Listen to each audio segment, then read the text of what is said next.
Guys welcome to Pannika Vilas. ఎలా ఉన్నారండి? రోజు మన కాకినాడలో ఉన్న రామారావుపేటలో ఉన్న ఒక పురావస్తు ప్రదర్శనశాలకు అయితే వచ్చాను. మీకు నాతో పాటు నేను ఏం చూసానో చూపిద్దామని. ఇక్కడ చూసారు నాణాలు అయ్యి ఉన్నాయి. నేను ఎప్పుడు బయట నుంచి చిన్న షార్ట్ తీసి వెళ్ళిపోయాను ఒకసారి. ఈరోజు 5 లోపల క్లోజ్ చేసేస్తారనమాట. నేను కొంచెం ఎర్లీగా వెళ్ళాను అనమాట. ఇది జిఆర్టీ ఎదురుగుండా ఉంది. ఇవన్నీ గోదావరి తీరంలో దొరికిన రాళ్ళు నాణాలు, అంటే పురావస్తు శాఖ వాళ్ళు చేస్తారు కదా పెదవేగి మండలంలో. ఇవన్నీ అసలు పాపికొండలు, ఈ రాళ్ళు అవి చాలా మనకి చరిత్ర తెలియదండి. ఇక్కడ లైటింగ్ తక్కువగా ఉండింది. నేను వీడియో అయితే తీసాను. ఇక్కడ ఒకటే రూమ్ ఉంది. బయట అయితే చాలా విగ్రహాలు అయితే ఉన్నాయి. అవి కూడా మీకు లాస్ట్లో అయితే వస్తాయి. ఇక్కడ పాత కాలం నాటి కొంతమంది ఫోటోలు అయితే ఉన్నాయి. మేబీ వీళ్ళంతా సర్వీస్ చేశారేమో, నాకు తెలియదు. నాకైతే హిస్టరీ అయితే తెలియదు. నేను ఇక్కడ తాళపత్ర గ్రంథాలు అయితే ఉన్నాయి చూడండి.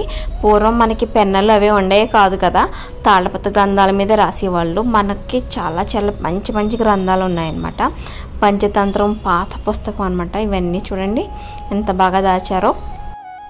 వీళ్ళెవరో నాకు చాలా బాగా అట్రాక్ట్ చేశారు. వెంకట సుబ్బయ్య గారు ఎవరో అండ్ సంథింగ్ అంట. అసలు బాగా మెయింటెనెన్స్ అయితే చాలా బాగుంది.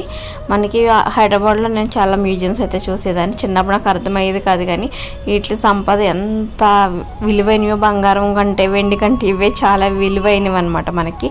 మనకి చరిత్ర తెలుస్తుంది. చరిత్ర తెలుసుకోవడం అనేది చాలా ఇంపార్టెంట్ అనమాట. కొన్ని రాజులు శాసనాలు వేయించేవాళ్ళు అనమాట. అశోకుడు శాసనాలు ఇవ్వలాగా అప్పుడు మనకి చరిత్ర తెలుస్తూ ఉండేది. చూసారా శంఖం అవన్నీ. ఇక్కడ కూడా ఒక శాసనం ఉండింది, చూపిస్తాను చూడండి. చొరకత్తి, ఆ రోజుల్లో ఉండే చొరకత్తి అనమాట. ఇదంతా ఏదో తాళాలు ఇవన్నీ భలే ఉన్నాయి. అయితే కొంచెం నేను ఇంకా కాన్సన్ట్రేషన్గా చూడలేదు, వీడియో అయితే తీసాను అనమాట. చూసారా ఇవన్నీ అప్పుడు వాడిన వస్తువులు అయ్యి. ఇది కూడా మనకి అప్పుడు గవర్నమెంట్ అక్కడ మనకి తవ్వకాలు జరిపిన ప్రదేశాలు అనమాట. ఇవన్నీ ఎవరన్నా పిల్లల్ని తీసుకొస్తే తీసుకురండి. ఇక్కడ చూసారా అవన్నీ అప్పుడు పాతకాలం నాటి భవనాలు అవన్నీ. నటరాజస్వామి ఇవన్నీ తవ్వకాల్లో దొరికినవి అనుకుంటా. దేశ భాషలందు తెలుగు లెస్స అంటారు కదా. ఇక్కడ మన తెలుగు లిపి పరిణామ క్రమం నాకు చాలా వింతగా అనిపించిందండి ఇవన్నీ. ఇక్కడ కూడా శాసనం చూడండి, రాజరాజ నరేంద్రుడు రాసిన చేయించిన శాసనం. దీన్ని బట్టి చాలా చరిత్ర అయితే తెలుస్తుందేమో అనుకుంటా. నాకు హిస్టరీ అయితే ఫుల్గా తెలీదు. మనం బుక్స్లో చదువుకున్నవి ఉంటాయి కదా. ఈ విగ్రహాలు అవి కూడా మనకి తవ్వకాల్లో దొరికినవి అన్నీ అనుకుంటా.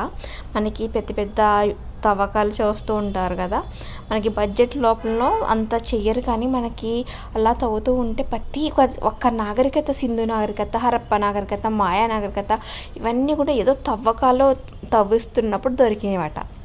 నేను గ్రూప్ 2 చదివినప్పుడు ఇవన్నీ చదివానండి. నాకు ఎంత నాలెడ్జ్ అయితే వచ్చిందో అసలు నాకు చాలా బాగా అనిపించింది అనమాట. మనం ఏం తెలుసుకోలేకపోతున్నాం, అసలు పిల్లలకి ఏమీ చెప్పలేకపోతున్నాము.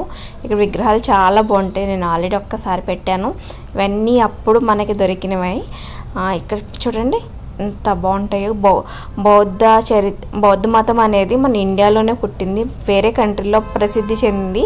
బట్ అప్పుడు వాళ్ళు వేసిన బౌద్ధ సన్యాసులు మనకి కొన్ని శాసనాలు ఉంటాయి, కొన్ని రాజులు ఉంటాయి. అశోకుడు శాసనాలు చాలా చాలా చేయించారు. వాటి గురించి వేరే వ్లాగ్ అయితే డెఫినెట్గా చేస్తాను. ఇక్కడ నిజంగా ఫొటోస్ అయితే నాకు తెలిసి ప్రీ వెడ్డింగ్ షూట్ కూడా తీసుకోవచ్చు, అంత బాగుందనమాట. మంచి లైటింగ్ ఉండింది. ఆపోజిట్ జిఆర్టీ హోటల్ ఉంటుంది. మీకు మన జిఆర్టీలో ఫుడ్ బ్లాగ్ అయితే చేశాను కదా, దాని ఆపోజిట్లోనే ఉంటుంది అనమాట. చూడండి బయట ఎంత బాగుందో. ఈరోజు క్లైమేట్ కూడా చాలా చాలా బాగుంది. అసలు సూపర్ అయితే ఉంటుంది అనమాట. ఇదే వైఎస్ఆర్ స్కేటింగ్ పార్క్. మన పార్క్ దగ్గర ఉంది, కొత్తగా రెనోవేట్ చేశారు కదా. బయట నుంచి వ్యూ ఇలా అయితే ఉంటుంది. పార్క్ దగ్గర నుంచి ఇలా మొత్తం వాకింగ్ ట్రాక్ వేసారు చూడండి. ఇదంతా అనమాట. ఇలాంటివి పిల్లలకు డెఫినెట్గా చూపించాలి, ఎందుకంటే మన చరిత్ర వాళ్ళకి తెలియాలన్నమాట. అందుకే నేను స్పెషల్గా ఈ వ్లాగ్ చేశాను. Subscribe. Bye bye. See next vlog.